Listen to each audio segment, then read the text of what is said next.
20에서 50대 미혼 남녀 중 연애하고 있지 않다는 비율이 75.8%, 그 중에서 20, 30대가 57.3%라고 합니다. 충격적인 건 5, 6년 전까지만 해도 여성을 만나기 위해 온갖 노력을 하던 남자들의 비중도 많이 줄었다는 거죠. 더 놀라운 건 이런 상황임에도 이상하게 혼인율은 증가하고 있다는 겁니다. 그래서 오늘 영상에서는 요즘 젊은 남성들이 왜 연애를 하지 않는지, 2020년 전후로 연애하는 사람은 점차 줄어드는데 어째서 2024년부터 혼인율은 반등하기 시작한 건지, 그 근본적인 이유와 언밸런스한 현 상황에 대해 이야기해보겠습니다.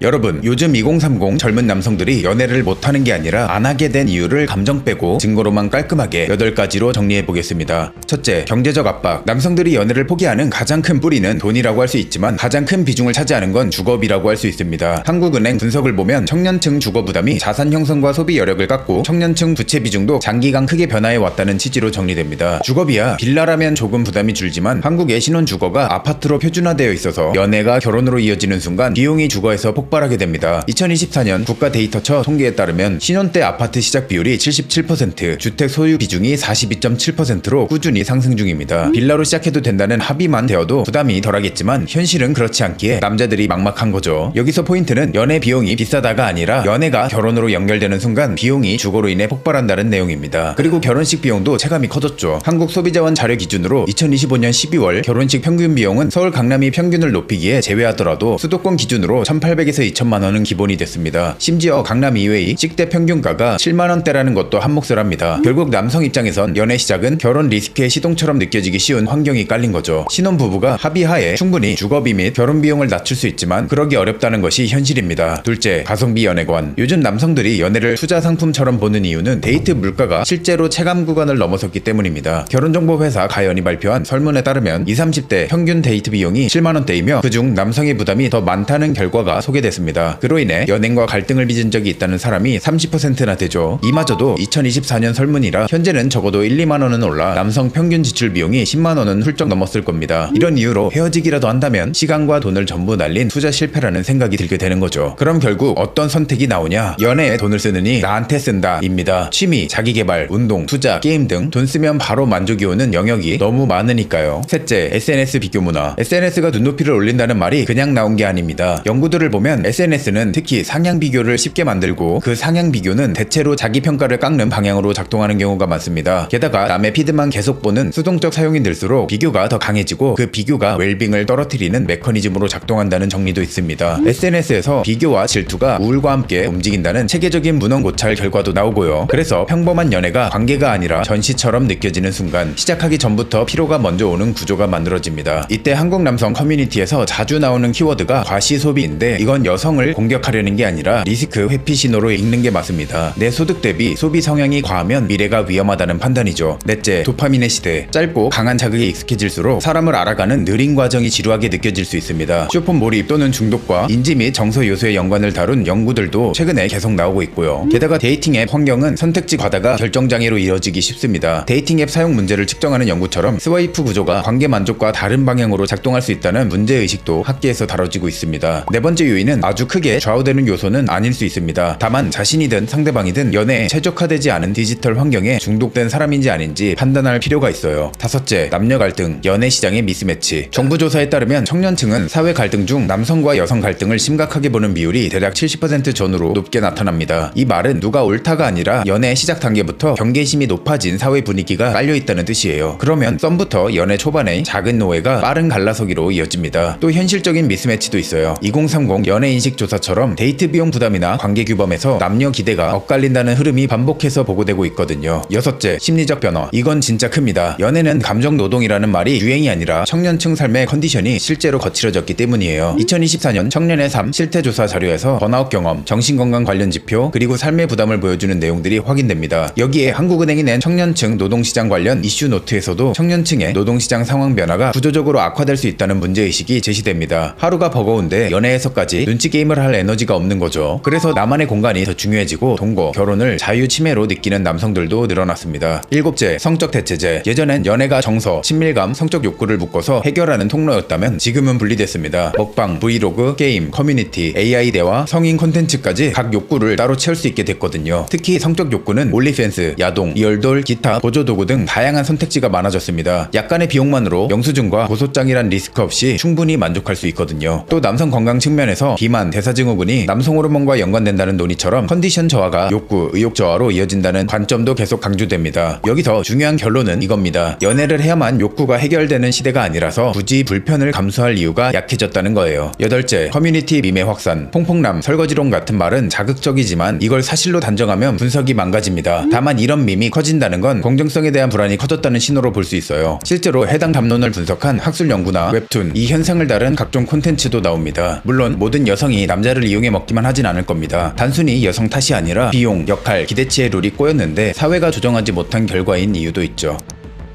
자, 여기서 마지막 질문. 연애를 포기한다면서 왜 결혼은 늘었나? 첫째, 통계청과 주요 보도에서 반복해 언급하는 건 코로나 시기에 미뤄졌던 결혼 수요의 반등입니다. 2023년 본인이 11년 만에 반등했다는 보도도 있었고요. 둘째, 30대 초반 인구 구성의 영향이 큽니다. 통계청 발표에서 혼인율이 남녀 모두 30대 초반에서 가장 많이 나타난다는 설명이 같이 붙습니다. 셋째, 가치관이 아주 조금씩 바뀌는 흐름도 있습니다. 결혼이 꼭 필요하다는 인식이 소폭 상승했다는 보도도 나왔죠. 넷째, 점점 증가하고 있는 국제결혼입니다. 지난 영상에서도 보여줬지만 확실히 최근 2-3년 전부터 줄어들었던 국제결혼 건수가 급격히 증가하고 있는 걸 볼 수 있죠. 확실히 외국 여성들의 가치관은 한국 여성과 꽤나 다릅니다. 전통적 문화를 겸비하면서 행복한 가정, 남편의 헌신과 배려에 대해 감사할 줄 아는 것이 기본으로 깔려있는 경우가 많습니다. 결론은 이겁니다. 요즘 남성들은 연애를 못하는 게 아니라 주거비, 노동시장, 디지털 환경, 갈등 비용까지 다 합쳐서 기대값 또는 리턴이 낮다는 판단을 내리는 겁니다. 그리고 결혼이 반등하는 건 연애가 쉬워져서가 아니라 미뤄뒀던 결혼식, 30대 초반의 결혼 정령자들, 부분적 가치관 변화, 여기에 국제결혼 증가가 더해진 결과로 보는 게 가장 적합합니다. 다음 영상에서는 남성들이 자발적, 비자발적으로 추구하게 된 비연애주의가 결국 어떤 현상을 낳게 될지, 비혼을 선언하던 30대 후반에서 40대가 된 여성들의 사례로 보여드리며 여러분들이 연애도 시작하고 결혼까지 해서 행복하게 살 수 있도록 도와드리겠습니다. 혹시 결혼은 하고 싶지만 연애가 두렵다는 분들은 아래 고정 댓글을 한번 확인해 보시길 바랍니다. 오늘 영상은 여기까지입니다. 끝까지 시청해주셔서 감사합니다.